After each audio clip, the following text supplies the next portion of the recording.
Hello everyone, welcome back to Ijivala 2.0. Plus 2 accountancy നമ്മൾ chapter 3 problems നമ്മളൊരു first part ചെയ്തിട്ടുണ്ടായിരുന്നു. കാണാത്തവരുണ്ടെങ്കിൽ തൊട്ട് മുമ്പിലുള്ള ആ ഒരു വീഡിയോ നോക്കാം. ഡിസ്ക്രിപ്ഷൻ ബോക്സിൽ ലിങ്ക് കൊടുക്കുന്നുണ്ട് കേട്ടോ. അതിൽ ഫസ്റ്റ് പാർട്ട് എന്ന് പറയുന്നത് മൂന്നാം പാഠമായ റിട്ടയർമെന്റ് ആൻഡ് ഡെത്തിലെ ഇമ്പോർട്ടൻറ്റ് പ്രോബ്ലംസ് ആണ്.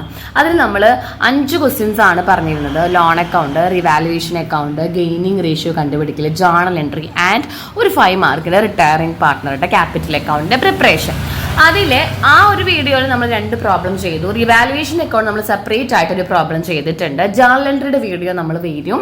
ദെൻ അതിൽ ഫൈനൽ ആയിട്ടുള്ള ഒരു ക്വസ്റ്റ്യൻ ഉണ്ട്, 5 മാർക്കിന്റെ ഒരു ഷുവർ ക്വസ്റ്റ്യൻ. ഈ ചോദ്യം ക്രിസ്മസ് പരീക്ഷയ്ക്ക് 100% നമുക്ക് ഉറപ്പിക്കാൻ പറ്റുന്ന ഒരു ചോദ്യമാണ്. ഫൈനൽ എക്സാമിന് നമുക്ക് ഓർ ക്വസ്റ്റ്യൻ എന്ന് പറയാൻ കാരണം നമുക്ക് ഫൈനൽ എക്സാമിന് 4ാം പാഠം ഉണ്ടാവില്ല. അപ്പൊ 4ാം പാഠത്തെ ചോദ്യം കൂടി ഉൾപ്പെടുത്തിയിട്ട് ഒരു ഓർ ക്വസ്റ്റ്യൻ ആയിരിക്കും ഉണ്ടാവുക. അപ്പൊ ഈ ക്വസ്റ്റ്യൻ നിങ്ങൾ എന്തായാലും പഠിക്കണം. 3ാം പാഠത്തിൽ നിന്ന് പഠിക്കുന്ന എല്ലാ കുട്ടികളും ഈ ഒരു പ്രോബ്ലം ചെയ്യുക. ആ പ്രോബ്ലം ആണ് ഇന്നത്തെ വീഡിയോ. പ്രോബ്ലം എന്താണ്, ക്വസ്റ്റ്യൻ വിത്ത് ആൻസർ, എക്സ്പ്ലനേഷൻ ആണ് വീഡിയോ. അപ്പൊ ആരും സ്കിപ്പ് ചെയ്യാതെ കാണാം, എന്നാലേ നിങ്ങൾക്ക് ഇത് മൈൻഡിൽ കയറുള്ളൂ.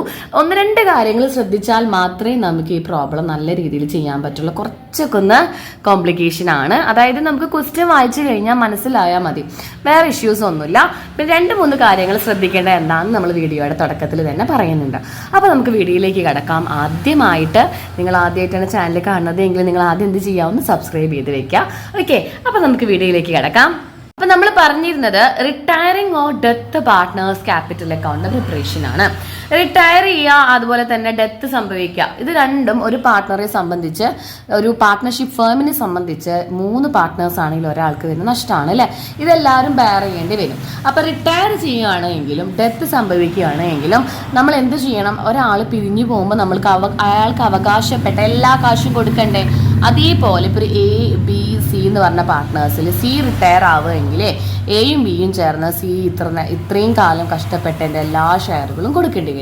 അപ്പം അതിൻ്റെ ക്വസ്റ്റ്യൻ നമുക്ക് തരും. അപ്പോൾ എന്തൊക്കെയാണ് അയാൾക്ക് കൊടുക്കേണ്ടത്, എങ്ങനെയൊക്കെയാണ് കൊടുക്കേണ്ടത്, അയാളിൽ നിന്ന് നമുക്ക് എന്തൊക്കെ വാങ്ങാൻ സാധിക്കും. അപ്പം നിങ്ങൾ പഠിക്കേണ്ട കാര്യം ബേസിക് ആയിട്ട് പറഞ്ഞു തരാം. ആദ്യം നമ്മളൊരു ക്യാപിറ്റൽ അക്കൗണ്ട് തയ്യാറാക്കുമ്പോൾ ഒരേ ഒരു എമൗണ്ടുകളെ മാത്രം മതി. അതായത് നമ്മൾ ഒരാളുടെ മാത്രമേ തയ്യാറാക്കുന്നുള്ളൂ. പിന്നെ നിങ്ങൾ ശ്രദ്ധിക്കേണ്ടത് അയാൾക്ക് കിട്ടുന്ന ഇൻകംസ് എന്ന് പറയുന്നത് എന്തൊക്കെയാണ്?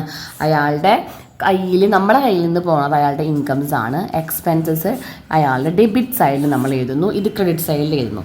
അയാളുടെ ഇൻകം എന്ന് പറയുന്നത് അയാളുടെ ക്യാപിറ്റൽ നമ്മൾ കൊടുക്കണം. പിന്നെ പ്രോഫിറ്റിൻ്റെ ഒക്കെ ഷെയർ, എല്ലാത്തിൻ്റെയും ഷെയർ കൊടുത്താൽ മതി കേട്ടോ, അല്ലാതെ എല്ലാം കംപ്ലീറ്റ് അയാൾക്ക് കൊടുക്കല്ല, അതിൻ്റെ ഷെയർ. അപ്പോൾ നമ്മൾ ഇവിടെ എന്ത് ചെയ്യും? ഡെബിറ്റ് സൈഡിൽ ലോസ് ഉണ്ട് എങ്കിൽ അതിൻ്റെ ഷെയർ അയാൾ നമുക്ക് തിരിച്ചിങ്ങോട്ട് തരണം. പിന്നെ റീവാലുവേഷൻ അക്കൗണ്ട് തയ്യാറാക്കിയിട്ട് വല്ല പ്രോഫിറ്റ് ഉണ്ട് എങ്കിൽ ആ പ്രോഫിറ്റ് നമ്മൾ അയാൾക്ക് കൊടുക്കണം.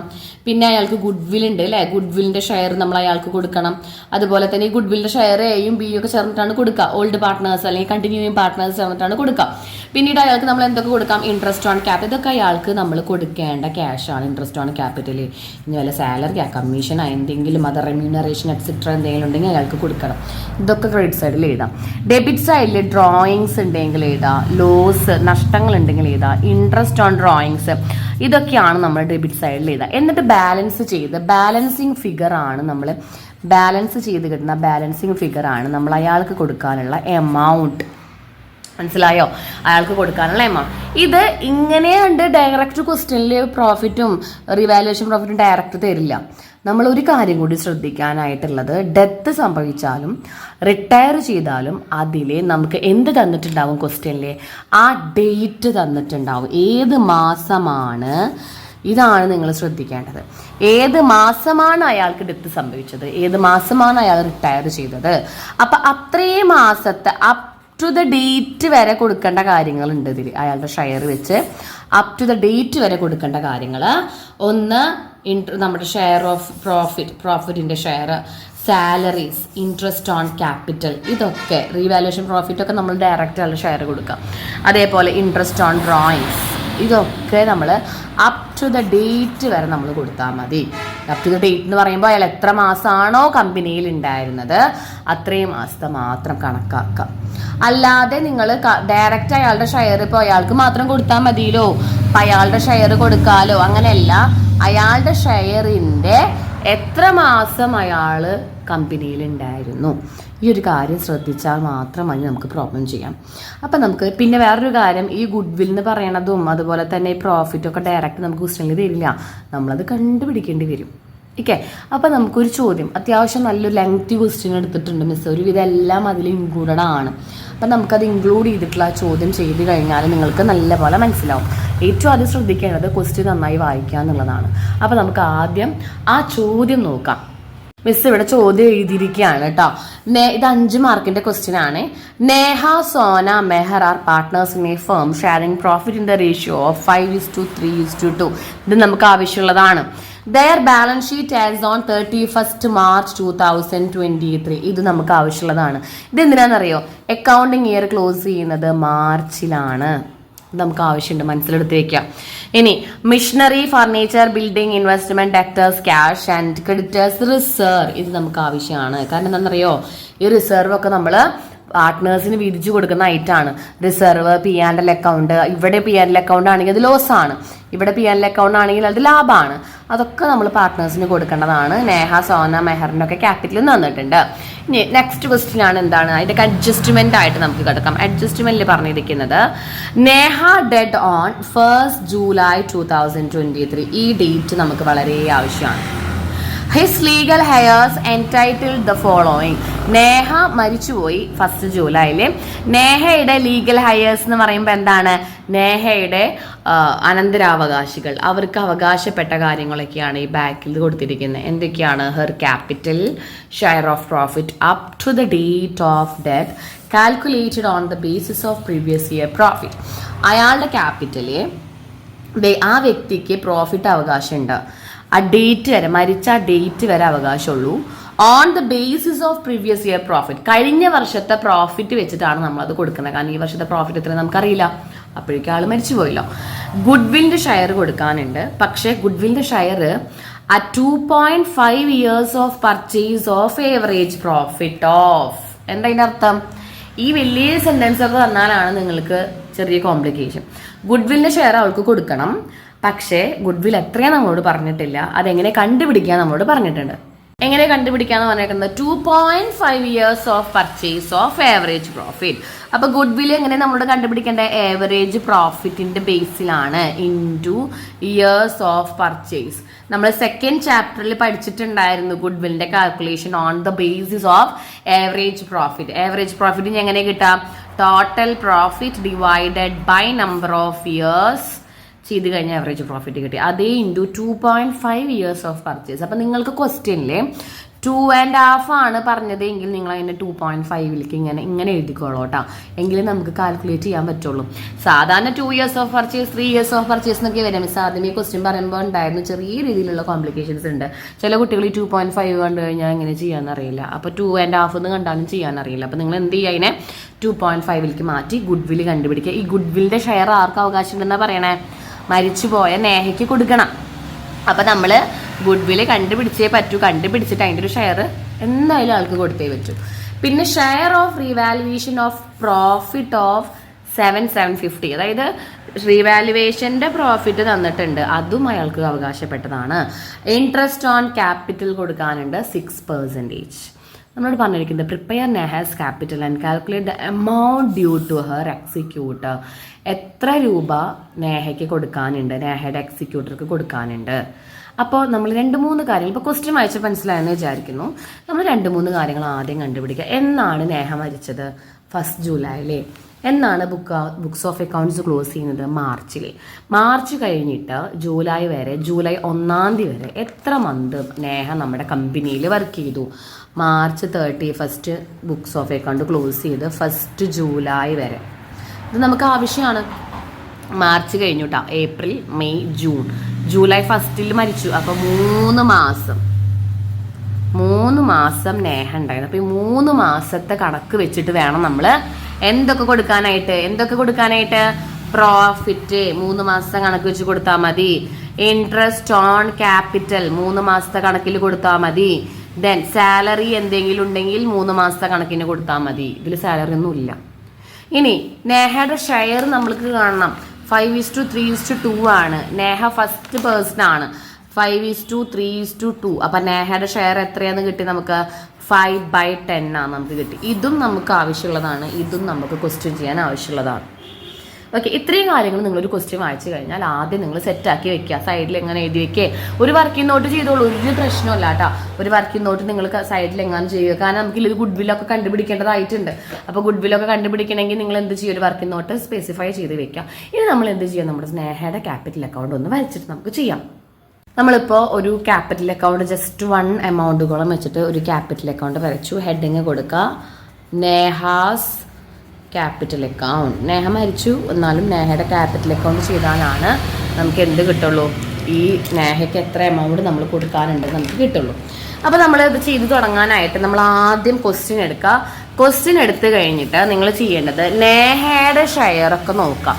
നേഹയുടെ ഷെയർ നമ്മൾ ഓൾറെഡി പറഞ്ഞു വെച്ചിട്ടുണ്ടായിരുന്നു 5/10 ആണ്. ഇനി ക്വസ്റ്റ്യൻ എടുത്തു കഴിഞ്ഞിട്ട് ആദ്യം ഹെർ ക്യാപിറ്റൽ എത്രയാണ് നേഹയ്ക്ക് നമ്മൾ കൊടുക്കേണ്ട ക്യാപിറ്റൽ എത്രയാണ്? നേഹയുടെ 50,000. ഇതാണ് സ്റ്റാർട്ടിങ്. അപ്പോൾ നമ്മൾ ആൻസർ എഴുതുമ്പോൾ ക്രെഡിറ്റ് സൈഡിൽ പോയിട്ട് ബൈ ബാലൻസ് ബ്രോഡൗൺ എന്ന് പറഞ്ഞാൽ നേഹയ്ക്ക് എത്ര രൂപയുണ്ട്? 50,000 രൂപയുണ്ട്. ഇതാണ് ഫസ്റ്റ് സ്റ്റാർട്ടിങ്. അതിനുശേഷം ബാലൻസ് ഷീറ്റ് എടുത്തിട്ട് ഇതിൽ എന്തെങ്കിലും ഇനി നേഹയ്ക്ക് കൊടുക്കാനുണ്ടോ? ഇല്ലേ, ഈ റിസർവ് പാർട്ട്നേഴ്സിന് അവകാശപ്പെട്ടതാണ്. ഈ 14,000 മൊത്തം കൊടുക്കണോ നേഹയ്ക്ക്? വേണ്ട. നേഹയുടെ ഷെയർ എത്രയാണോ, മരിച്ചാലും റിട്ടയർ നടത്തിയാലും ഈ റിസർവിൻ്റെ അവരുടെ ഷെയർ മാത്രം. ഇത് അപ് ടു ദ ഡേറ്റ് ഒരിക്കലും കൊടുക്കരുത്. ഈ അപ് ടു ദ ഡേറ്റ് എന്ന് പറഞ്ഞാൽ എന്താ? ആൾ മരിച്ചിട്ടുള്ള എത്ര മാസം ആളവിടെ നിന്നു എന്നുള്ളത്. അപ്പം 14,000 രൂപ ഉണ്ടായിരുന്നു. ഇതിൽ നേഹയുടെ ഷെയർ 5/10 ആണ്. ആ എമൗണ്ട് വേണം നമ്മൾ എന്ത് കൊടുക്കാനായിട്ട്? നേഹയ്ക്ക് കൊടുക്കാനായിട്ട്. അല്ലാതെ നിങ്ങൾ ആ 14,000 രൂപ ഒറ്റയ്ക്ക് കൊടുക്കാനായിട്ട് പാടില്ല. പിന്നെ 14,000ൻ്റെ മന്ത് കണക്കും നിങ്ങൾ കണ്ടുപിടിക്കേണ്ട ആവശ്യമില്ല. കാരണം എന്താണ്? മന്ത് കണക്ക് നമുക്ക് ആവശ്യമില്ല. നമ്മൾ റിസർവുകളും ഗുഡ് വില്ലുകളും ഒന്നും മന്ത് കണക്കിലേക്ക് പോകില്ല. മന്ത് കണക്കിലേക്ക് പോകേണ്ട ഐറ്റംസ് ഏതൊക്കെയാണ്? ഇൻട്രസ്റ്റ് ഓൺ ക്യാപിറ്റൽ, അതേപോലെ ഷെയർ ഓഫ് പ്രോഫിറ്റ് ഒക്കെയാണ് മന്ത് കണക്കിലേക്ക് പോവുക. ഇപ്പോൾ 5/10 ചെയ്ത് കഴിഞ്ഞാൽ നമുക്ക് 7,000 റുപ്പീസ് ആണ് കിട്ടുക. ഇത് രണ്ടും നിങ്ങൾ ആദ്യം ചെയ്ത് വെക്കുക. ഇനി ഏതെങ്കിലും ഗുഡ് വിൽ ഉണ്ടെന്ന് വിചാരിച്ചോ, അപ്പോൾ ഇതിൻ്റെ ഉള്ളിൽ വല്ല ഗുഡ് വിൽ കിടക്കുന്നുണ്ട് ഇവിടെ, അത് ആൾക്ക് അവകാശപ്പെട്ടതാണ്. ഇത് ഈ ഗുഡ് വിൽ നമ്മൾ കണ്ടുപിടിക്കേണ്ട ആവശ്യമില്ല, ഇത് ആൾക്ക് അവകാശപ്പെട്ടതാണ്. ഇനി P&L ഉണ്ടെന്ന് വിചാരിച്ചോ, അത് ലോസ് ആണ്, അതൊക്കെ ഡെബിറ്റ് സൈഡിൽ എഴുതണം. അപ്പോൾ ബാലൻസ് ഷീറ്റിലുള്ള ഐറ്റംസ് നമ്മൾ നോക്കിയപ്പോൾ ഇതൊക്കെ എഴുതി. ഇനി നമുക്ക് അഡ്ജസ്റ്റ്മെൻറ്റ് നോക്കാം. അപ്പോൾ നമ്മൾ ആദ്യം അവർ പറഞ്ഞതുപോലെ ഹെർ ക്യാപിറ്റൽ നമ്മൾ കൊടുത്തു, പ്രൊവൈഡ് ചെയ്ത് കഴിഞ്ഞു. അടുത്തത് എന്താണ്? Share of profit up to the date of death calculation on previous year profit. Previous year എന്ന് പറഞ്ഞാൽ ലാസ്റ്റ് ഇയറിലെ പ്രോഫിറ്റ്. നമുക്ക് 4 വർഷത്തെ പ്രോഫിറ്റ് തന്നിട്ടുണ്ട്. അപ്പോൾ തൊട്ട് മുന്നത്തെ പ്രോഫിറ്റ് 49,000 ആണ്. അതിലെ ആളുടെ ഷെയർ. ഇത് അപ് ടു ദ ഡേറ്റ് കൊടുക്കണ്ടേ? കണ്ടോ, അപ് ടു ദ ഡേറ്റ് നമ്മൾ കൊടുത്തേ പറ്റൂ. അത് നമുക്കൊരു പ്രോഫിറ്റ് ആണ്. അപ്പോൾ ഇവിടെ ഈ സൈഡിൽ വന്നിട്ട് നമ്മൾ പ്രോഫിറ്റ് ആൻഡ് ലോസ് അക്കൗണ്ട് എഴുതാം. എന്നിട്ട് 49,000 രൂപ ഉണ്ടാകും. 49,000-ലെ ആളുടെ ഷെയർ ഇൻറ്റു 3/12. എന്തുകൊണ്ടാണ് നമ്മൾ ഇൻറ്റു 3/12 ചെയ്തത്? നമ്മൾ അപ് ടു ദ ഡേറ്റ് മാത്രം നമ്മൾ കൊടുത്താൽ മതി. 6,125 രൂപയാണ് കേട്ടോ വരിക. 6,125 രൂപയാണ് അപ് ടു ദ ഡേറ്റ് വരെ നമുക്ക് വരിക. അപ്പം നമ്മൾ അത് കൊടുത്തു, ഷെയർ ഓഫ് പ്രോഫിറ്റ് കൊടുത്തു. ഇനി നമ്മളോട് പറഞ്ഞിട്ട് goodwill at 2.5 years of purchase of average profit. ഗുഡ് വില്ലിൻ്റെ ട്രീറ്റ്മെൻറ്റ് കണ്ടുപിടിക്കാനായിട്ട് നമുക്കൊരു വർക്കിംഗ് നോട്ട് തയ്യാറാക്കാം. ഗുഡ് വില്ലിൻ്റെ ട്രീറ്റ്മെൻറ്റ് നമ്മൾ കണ്ടുപിടിക്കാൻ പോവാണ്. ഗുഡ് വിൽ കണ്ടുപിടിക്കാം. അപ്പോൾ ക്വസ്റ്റ്യനിൽ തന്നിട്ടുണ്ടെങ്കിൽ അതേപോലെ എഴുതിയാൽ മതി കേട്ടോ. നമ്മൾ ഗുഡ് വിൽ കണ്ടുപിടിക്കാൻ പോവാണ്. അപ്പോൾ ഗുഡ് വിൽ എന്ന് പറയുന്നത് average profit into number of years of purchase ആണ്. അതിൽ ഏവറേജ് പ്രോഫിറ്റ് നമുക്ക് ക്വസ്റ്റ്യനിൽ തന്നിട്ടില്ല. നമുക്ക് എന്ത് തന്നേക്കണേ? കുറേ പ്രോഫിറ്റുകളാണ് നമുക്ക് തന്നിട്ടുള്ളത്. അപ്പോൾ നമ്മൾ എന്ത് ചെയ്യണം? ആ പ്രോഫിറ്റുകളൊക്കെ കൂട്ടിയിട്ട് നമ്മൾ ആദ്യം ഏവറേജ് പ്രോഫിറ്റ് കണ്ടുപിടിക്കണം. അപ്പോൾ ഏവറേജ് പ്രോഫിറ്റ് ക്വസ്റ്റ്യനിൽ തന്നിട്ടുണ്ട് കേട്ടോ. എന്തെന്ന് എമൗണ്ടുകൾ 45,000 പ്ലസ് 56,000 പ്ലസ് 50,000 പ്ലസ് 49,000 എന്ന് പറഞ്ഞിട്ട് നമുക്ക് എഴുതിയാൽ ടോട്ടൽ പ്രോഫിറ്റ് കിട്ടി. അപ്പോൾ നമുക്ക് എന്ത് ചെയ്യാൻ പറ്റും? ആവറേജ് പ്രോഫിറ്റിൻ്റെ ഗുഡ് വിൽ കണ്ടുപിടിക്കാൻ number of years of purchase. നമുക്ക് number of years of purchase 2.5 ആണ്. ഈ 2.5 ഇടുന്ന വന്നത് വിചാരിക്കേണ്ട, അത് ക്വസ്റ്റ്യനിലെ 2.5 ഇയർ ആണെന്ന് പ്രത്യേകം പറഞ്ഞിട്ടുണ്ട് കേട്ടോ. ഇത് ശരി സാധാരണ 3 വർഷം 2 വർഷമൊക്കെ തരും, പക്ഷെ ഇവിടെ നമുക്ക് 2.5 തന്നെ. അപ്പോൾ നമ്മൾ എന്ത് ചെയ്യുക? നമ്മൾ ആ 2.5 ചെയ്യുക. ഇത് ഒരു പ്രീവിയസ് ഇയർ ക്വസ്റ്റ്യൻ പേപ്പറിലെ ചോദ്യമാണ് കേട്ടോ. ഇനി ഇത് ഗുഡ് വില്ലാണ്. ഇതെല്ലാ പാർട്ട്നേഴ്സിനും അവകാശപ്പെട്ട ഗുഡ്വില്ലാണ്. ഇതിലെ നേഹയുടെ ഷെയർ നമ്മൾ കണ്ടുപിടിക്കാം. നേഹയുടെ ഷെയർ എത്ര? 1,25,000 ഇൻറ്റു 5/10. ഇത് ചെയ്ത് കഴിഞ്ഞാൽ നമുക്ക് നേഹയുടെ ഷെയർ കിട്ടി. ഇത് നേഹയ്ക്ക് കൊടുക്കുക ആരാ? നമ്മൾ നേഹയ്ക്ക് ഇത് കൊടുക്കണം. ഇത് നമ്മൾ നേഹയ്ക്ക് കൊടുക്കേണ്ടത് ബാക്കി 2 പാർട്ട്ണർ സോനയും അതുപോലെ തന്നെ മെഹറും ചേർന്നിട്ടാണ് ഇത് കൊടുക്കുക. അപ്പോൾ ആദ്യം നമ്മൾ എന്ത് ചെയ്യുക? നേഹയുടെ ഷെയർ നമ്മൾ കണ്ടുപിടിച്ച് വെക്കുക. അപ്പോൾ 1,25,000 നിന്ന് നമ്മൾ എന്ത് ചെയ്യുക? നേഹയുടെ 5/10 നമ്മൾ കണ്ടുപിടിച്ച് വെക്കുമ്പോൾ നമുക്ക് നേഹയുടെ ഷെയർ 62,500 വരും. ഇതാണ് നേഹയ്ക്ക് കൊടുക്കാനുള്ള എമൗണ്ട്. ഇത് നമ്മൾ സാധാരണ ക്വസ്റ്റ്യനിൽ അതേപോലെ വെച്ചിട്ട് എഴുതേണ്ട ആവശ്യമില്ല. അതായത് ക്വസ്റ്റ്യനിൽ ഇപ്പോൾ ഗുഡ്വിൽ എന്ന് പറഞ്ഞിട്ട് ഇങ്ങനെ നമ്മൾ ഗുഡ്വിൽ എന്ന് പറഞ്ഞിട്ട് എഴുതരുത്. ഓക്കെ, ഗുഡ്വിൽ എന്ന് പറഞ്ഞിട്ട് എഴുതരുത്. കാരണം ഈ ഗുഡ്വിൽ ആരൊക്കെ ചേർന്നിട്ടാണ് കൊടുക്കേണ്ടത്? 2 ഓൾഡ് പാർട്ട്നേഴ്സ്. 2 ഓൾഡ് പാർട്ട്നേഴ്സ് എന്ന് പറഞ്ഞത് ആരൊക്കെയാണ്? സോനയും മെഹറും ചേർന്നിട്ടാണ് കൊടുക്കുക. ആരൊക്കെ? സോന ആൻഡ് മെഹർ. ഇവർ 2 പേരും കൂടിയിട്ടാണ് കൊടുക്കുക. സോനയ്ക്ക് ഈ ഗുഡ്വില്ലിന്റെ ഷെയർ 2 പേരും ചെന്നിട്ടാണ് കൊടുക്കുക. അപ്പോൾ സോന എത്ര കൊടുത്തു? അതാണ് നമ്മൾ സോനാസ് ക്യാപിറ്റൽ എന്ന് പറഞ്ഞിട്ട് എഴുതേണ്ടത്. മെഹർ എത്ര കൊടുത്തു? അതാണ് മെഹേഴ്സ് ക്യാപിറ്റൽ അക്കൗണ്ട്. അതായത് കണ്ടിന്യൂയിങ് പാർട്ട്നേഴ്സ് കൊടുക്കുന്ന എമൗണ്ട് കണ്ടിന്യൂയിങ് പാർട്ട്നേഴ്സിന്റെ പേര് വെച്ചിട്ട് വേണം കൊടുക്കാം. ഇനി ഇതിവരെ എങ്ങനെ കൊടുക്കുക? ഈ 62,500 കൊടുക്കണം. ഈ 62,500 ഇവരെ എങ്ങനെ വീതിക്കും? ഈക്വൽ ആയിട്ട് ഡിവൈഡ് ചെയ്യണമെങ്കിൽ ക്വസ്റ്റ്യനിൽ പറയും. ഇത് ഈക്വൽ ആയിട്ട് ഡിവൈഡ് ചെയ്യരുത്. പഴയ റേഷ്യോ എത്രയായിരുന്നു ഇവരുടെ? 5:3:2 ആയിരുന്നു. ഇതിൽ നേഹ പോയി, ബാക്കി എത്ര ഉണ്ടെങ്കിൽ 3:2 ആണ് ഇവരുടെ ന്യൂ റേഷ്യോ. ഈ ന്യൂ റേഷ്യോ തന്നെയാണ് ഗെയിനിങ് റേഷ്യോ എന്ന് പറയണത്. അപ്പൊ ഈ റേഷ്യോയിലാണ് ഇവരിത് വിരിച്ചു കൊടുക്കുക. അപ്പൊ നമ്മൾ ഗുഡ്വില്, അതായത് നമുക്കിപ്പോൾ ഏതെങ്കിലും പാർട്ട്നേഴ്സ് റിട്ടയർ ചെയ്ത് പോവാണ്, ഡെത്ത് സംഭവിച്ചു പോവാണ് എങ്കിൽ അവർക്ക് ഗുഡ്വില് കൊണ്ടുവെടുക്കുന്നത് ഏത് റേഷ്യോയിലാണ്? ഗെയിനിങ് റേഷ്യോയിലാണ് ഓൾഡ് പാർട്ട്നേഴ്സ് ആയ എക്സിസ്റ്റിംഗ് പാർട്ട്നേഴ്സ് കൊടുക്കുക. മൈൻഡിൽ ഇപ്പോഴെന്നെ കയറ്റി വെക്കുക കേട്ടോ. എന്താ മനസ്സിലായ? ഗുഡ്വില് കിട്ടിക്കഴിഞ്ഞാലേ ഗുഡ്വില് റിട്ടയർ ചെയ്ത് പോകുന്ന പാർട്ട്ണർക്ക് കൊടുക്കണം. അത് കൊടുക്കേണ്ടത് കണ്ടിന്യൂ ചെയ്യുന്ന പാർട്ട്നേഴ്സ് ആണ്. കണ്ടിന്യൂ ചെയ്യുന്ന പാർട്ട്നേഴ്സ് എന്ന് വെച്ചാൽ ഇവിടെ മെഹറും സോനയാണ്. അപ്പൊ അവർ 2 പേര് വേണം ആർക്ക് കൊടുക്കാനായിട്ട്? നേഹയ്ക്ക് എമൗണ്ട് കൊടുക്കാനായിട്ട്. അപ്പൊ ഈ എമൗണ്ട് അവർ ഏത് രീതിയിൽ വീതിച്ചെടുക്കുന്ന ആലോചിച്ചിരിക്കേണ്ട. ഈക്വൽ ആയിട്ട് ഡിവൈഡ് ചെയ്യാൻ ക്വസ്റ്റ്യനിൽ പറയില്ല.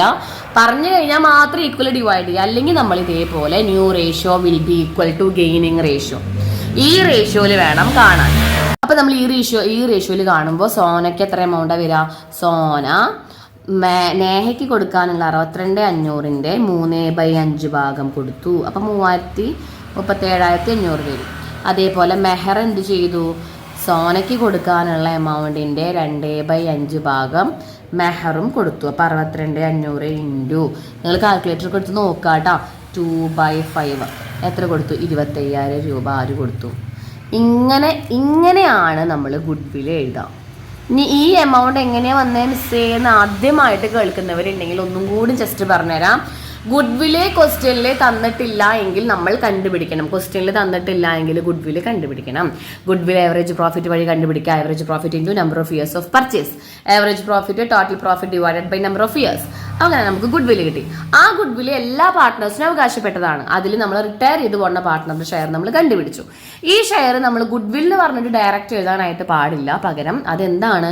അത് പഴയ പാർട്ട്നേഴ്സ് ആയ ഇപ്പോൾ നിലവിൽ നടന്നുകൊണ്ടിരിക്കുന്ന പാർട്ട്നേഴ്സ്, അതായത് മുന്നത്തെ partners as well as existing partners, continuing partners ആയവരാണ് കൊടുക്കുക. അവർ ഏത് റേഷ്യോയിലാണ് കൊടുക്കുക? ഗെയിനിങ് റേഷ്യോയിൽ. ഇനി ഗെയിനിങ് റേഷ്യോ എങ്ങനെ കണ്ടുപിടിക്കുക? ഓൾഡ് റേഷ്യോയില് നേഹയുടെ റേഷ്യോ കട്ട് ചെയ്ത് കളഞ്ഞാൽ നമുക്ക് ന്യൂ റേഷ്യോ കിട്ടും. New ratio will be equal to gaining ratio നിങ്ങൾ അവിടെ എഴുതി വെക്കണം. എന്നിട്ട് ആ റേഷ്യോയിൽ വിധിച്ചു കൊടുക്കാം. ഈ എമൗണ്ട് ഇതേപോലെ സോനാസ് ക്യാപിറ്റൽ, മെഹേഴ്സ് ക്യാപിറ്റൽ എന്ന് പറഞ്ഞ് എഴുതിയാൽ മാത്രമാണ്. അപ്പോൾ ഇത് രണ്ടും എന്താണ്? ഇത് ഗുഡ്വിലാണ് കേട്ടോ. ഇത് രണ്ടും ഗുഡ്വിലാണ്. അത് നമുക്ക് ഇപ്പം ഞാൻ നിങ്ങൾക്ക് മനസ്സിലാവാൻ വേണ്ടിയിട്ടാണ് ഇങ്ങനെ എഴുതിയത്. അല്ലാതെ നിങ്ങൾ ഇതേപോലെ എക്സാമിന് എഴുതണമെന്നില്ല. എഴുതിയാലും കുഴപ്പമൊന്നുമില്ല കേട്ടോ. ഇപ്പം നമ്മൾ ഗുഡ്വിൽ കൊടുത്തു കഴിഞ്ഞാൽ നമുക്ക് ക്വസ്റ്റ്യൻ എടുക്കാം. ഇപ്പം നമ്മൾ എന്തൊക്കെ കൊടുത്തു? റിട്ടയർ ചെയ്ത് പോകേണ്ട വേണ്ടവർക്ക് ക്യാപിറ്റൽ കൊടുത്തു, ഷെയർ ഓഫ് പ്രോഫിറ്റ് കൊടുത്തു, ഗുഡ്വില്ലിൻ്റെ ഷെയർ കൊടുത്തു. ഇനി അടുത്തത് എന്താ പറഞ്ഞിരിക്കുന്നത്? അഡ്ജസ്റ്റ്മെന്റ് ഇങ്ങനെ വായിക്കുക, ടിക്കറ്റ് പോവാം. നമ്മൾ അടുത്ത ക്വസ്റ്റ്യനിൽ പറഞ്ഞിരിക്കുന്നത് എന്താണ്? Share of revaluation profit of 7,750. ഇത് അവളുടെ ഷെയർ മാത്രമല്ല, എല്ലാവർക്കും അവകാശപ്പെട്ടതാണ്. അപ്പോൾ ഇതെന്താണ്? അവളുടെ ഷെയർ കൊടുക്കുക. റീവാലുവേഷൻ പ്രോഫിറ്റ്, റീവാലുവേഷൻ അക്കൗണ്ടിൽ നിന്ന് എഴുതിയാലും കുഴപ്പമൊന്നുമില്ല കേട്ടോ. റീവാലുവേഷൻ 7,750 ആണ്. ഇതിൽ ആളുടെ ഷെയർ മാത്രം കൊടുത്താൽ മതി. ആൾക്ക് എത്ര രൂപയാണ് ഷെയർ, അതായത് 7,750 എന്ന് പറയുന്നത് മൊത്തത്തിൽ റീവാലുവേഷൻ ആണ്. അതിൽ ആൾ ഷെയർ എത്രയാണ്, 3,875 രൂപ. അത് എഴുതി. പിന്നെ പറഞ്ഞിരിക്കുന്നത് interest on capital. Interest on capital എഴുതുമ്പോൾ ശ്രദ്ധിക്കണം, ഇൻട്രസ്റ്റ് ഓൺ ക്യാപിറ്റൽ എന്താണ്, അപ് ടു ദ ഡേറ്റ് വേണം കൊടുക്കാൻ. Interest on capital up to the date. Capital എവിടുന്ന കിട്ടുക മിസ്സേ, ക്യാപിറ്റൽ 15,000 ആണ് നമ്മൾ ആദ്യം എഴുതിയിട്ടുണ്ടായിരുന്നു. ആ 15,000 ഇൻറ്റു 6% ഇൻറ്റു 3/12. കാരണം എന്താ, ഇത് നമ്മൾ അപ് ടു ദ ഡേറ്റ് മാത്രം നമ്മൾ കൊടുത്താൽ മതി. 15,000 ഇൻറ്റു 6% ഇൻറ്റു 3/12 എത്ര രൂപ കിട്ടി, 750 രൂപ കിട്ടി.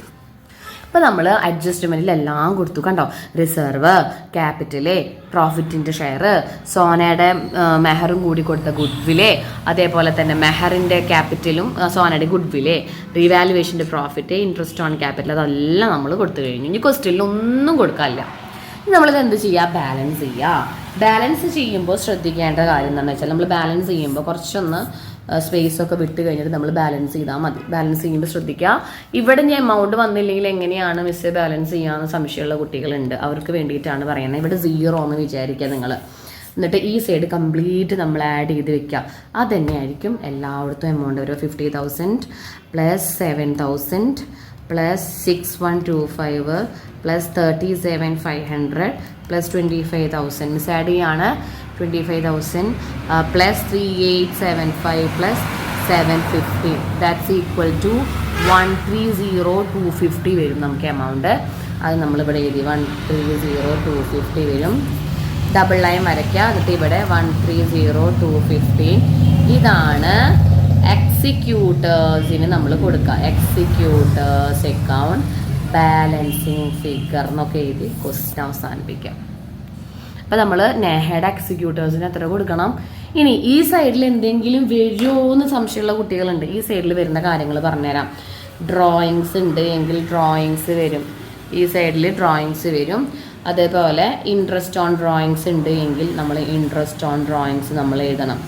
അതേപോലെ നമ്മൾ എഴുതുന്നത് ഇപ്പോൾ ഡ്രോയിങ്സ് എഴുതാം, ഇൻട്രസ്റ്റ് ഓൺ ഡ്രോയിങ്സ് എഴുതി. അത് കഴിഞ്ഞ് നമുക്ക് വരുന്ന വേറൊരു ഐറ്റമാണ് ലോസ്. പ്രോഫിറ്റ് ആൻഡ് ലോസോ അക്യുമുലേറ്റഡ് ലോസുകൾ ഉണ്ടെങ്കിൽ നമ്മൾ അയാൾക്ക് കൊടുക്കണം. പിന്നെ റീവാലുവേഷൻ്റെ ലോസ് എന്തെങ്കിലും ഉണ്ടെങ്കിൽ റീവാലുവേഷൻ ലോസ് എന്ന് പറഞ്ഞിട്ട് നമ്മൾ അയാൾക്ക് കൊടുക്കണം. ഇതിൽ ഇനി വരാൻ ചാൻസ് ഉള്ളത്, പ്രത്യേകിച്ച് ഒരുവിധം എല്ലാം വന്നിട്ടുണ്ട്. ഇതിൽ നമുക്ക് വരാൻ ചാൻസ് ഉള്ള ഒരു ഐറ്റം കൂടി ഉണ്ട്. ദാറ്റ് ഈസ് സാലറിയോ റെമ്യൂണറേഷനോ എന്തെങ്കിലും കമ്മീഷനോ എക്സെട്ര അങ്ങനെ എന്തെങ്കിലും വരികയാണെങ്കിൽ അതുകൂടിയും വരും. ബാക്കി എല്ലാം ഈ ക്വസ്റ്റ്യനിൽ വന്നിട്ടുണ്ട്. അപ്പോൾ ഈ ചോദ്യം നന്നായി പഠിക്കുക. നിങ്ങൾ ഇത്ര മാത്രം ശ്രദ്ധിച്ചാൽ മതി. അപ് ടു ദ ഡേറ്റ് എന്ന് പറയുമ്പോൾ അയാൾ എത്ര മാസം ജീവിച്ചിരുന്നു കമ്പനിയിലെ മന്ത് കണക്കാണ് ഉണ്ടാവുക. മന്ത് കണക്ക് അപ് ടു ദ ഡേറ്റിൽ കൊടുക്കേണ്ടത് എന്തൊക്കെയാണ്, പ്രോഫിറ്റ്, ഇൻട്രസ്റ്റ് ഓൺ ക്യാപിറ്റൽ, ഇതൊക്കെയാണ് അപ് ടു ദ ഡേറ്റ്. ബാക്കിയൊക്കെ ആളുടെ ഷെയർ വെച്ചിട്ട് കൊടുത്താൽ മതി. ഇതാണ് നിങ്ങളെല്ലാവരും പഠിക്കേണ്ട ഡെത്ത് പാർട്ട്ണറിലെ ക്വസ്റ്റ്യൻ. അപ്പോൾ നിങ്ങൾക്ക് എല്ലാവർക്കും മനസ്സിലായെന്ന് വിചാരിക്കുന്നു. ക്വസ്റ്റ്യൻ നന്നായി വായിക്കാം. എത്ര മന്ത് അയാൾ ജീവിച്ചിരുന്നു എന്ന് കണ്ടുപിടിക്കണം. എന്നിട്ട് വേണം നമ്മളിതൊക്കെ ചെയ്യാനായിട്ട്. അപ്പോൾ ആദ്യം തന്നെ നിങ്ങൾ ഈ ഒരു ഭാഗം ഇൻകം സൈഡും ഡെബിറ്റ് സൈഡും ഏതൊക്കെയാണ് വരിക എന്നുള്ളത് ആദ്യം തന്നെ നോക്കുക. ഗുഡ്വില് കൊടുക്കുമ്പോൾ ശ്രദ്ധിക്കാനുള്ളത്, ഗുഡ്വില് കൊടുക്കുമ്പോൾ ഗുഡ്വില്ലിന് പറഞ്ഞ് എഴുതരുത് എക്സിസ്റ്റിംഗ് കണ്ടിന്യൂയിങ് പാർട്ട്നേഴ്സ് ഷെയർ ചെയ്ത് ഗെയിനിങ് റേഷ്യോയിലാണ് വീതിച്ചു കൊടുക്കുക. ഗുഡ്വില് കണ്ടുപിടിക്കാനെയും കണ്ടുപിടിക്കാം. ക്വസ്റ്റ്യൻ നന്നായി വായിച്ചാൽ മാത്രമേ നിങ്ങൾക്ക് ഇത് എന്തെങ്കിലും കത്തുള്ളൂ. പിന്നെ ഒറ്റയടിക്ക് വായിച്ചിട്ടോ അയ്യോ ഇത് എന്നെ കൊണ്ട് പറ്റില്ല എന്ന് പറഞ്ഞിട്ട് ഇരുന്നിട്ട് കാര്യമില്ല. ഒറ്റയടിക്ക് വായിക്കരുത്. മെല്ലെ സാവധാനം പോലൊക്കെ വായിച്ച് ക്വസ്റ്റ്യൻ മനസ്സിലായാൽ അതിൽ തന്നെ എല്ലാ ആൻസറും എടുക്കുന്നുണ്ട്. ഒക്കെ അപ്പം അങ്ങനെ സ്പീഡിൽ അങ്ങോട്ട് എഴുതിപ്പോയാൽ മതി. ഇത് ചെറിയ രീതിയിൽ ഒരു കുഞ്ഞ് ടഫുള്ള ക്വസ്റ്റ്യൻ ആണ്. കാരണം ചെറിയ രീതിയിൽ എന്ന് പറയാനായിട്ട് ചിലപ്പോൾ ഈ ചോദ്യങ്ങൾ ഇപ്പോൾ ആദ്യമായിട്ട് കേൾക്കുന്ന കുട്ടികളുണ്ടാവാം. പിന്നെ എല്ലാവരും പി ആൻഡ് അപ്രോപ്രിയേഷനിലത്തെ ഫസ്റ്റ് ചാപ്റ്ററിലത്തെ ക്യാപിറ്റൽ അക്കൗണ്ടാന്ന് വിചാരിച്ചിട്ട് അതുമായിരിക്കും. പക്ഷെ ഇവിടെ എമൗണ്ടിന് വ്യത്യാസമുണ്ട്, ഡേറ്റിന് വ്യത്യാസമുണ്ട്. പിന്നെ എത്ര മാസം ആൾ ജീവിച്ചിരുന്നു എന്ന് കണ്ടുപിടിക്കാനായിട്ട് ഫസ്റ്റ് 1-ാം തീയതി ആണോ 30-ാം തീയതി ആണോ 15-ാം തീയതി ആണോ മരിച്ചെന്നൊക്കെ ശ്രദ്ധിക്കുക. 2.5 എന്നുള്ളതിനെ 0.5 ആയിട്ട് തന്നെ ചെയ്യാം. ഓക്കെ ഡിയർ സ്റ്റുഡൻസ്, അപ്പോൾ നിങ്ങൾക്ക് ഹെൽപ്ഫുൾ ആയി എന്ന് വിചാരിക്കുന്നു. ഹെൽപ്ഫുൾ ആയി എങ്കിൽ നിങ്ങളുടെ ഫ്രണ്ട്സിനൊക്കെ അയച്ചു കൊടുക്കുക. മാക്സിമം സപ്പോർട്ട് ചെയ്യുക. താങ്ക്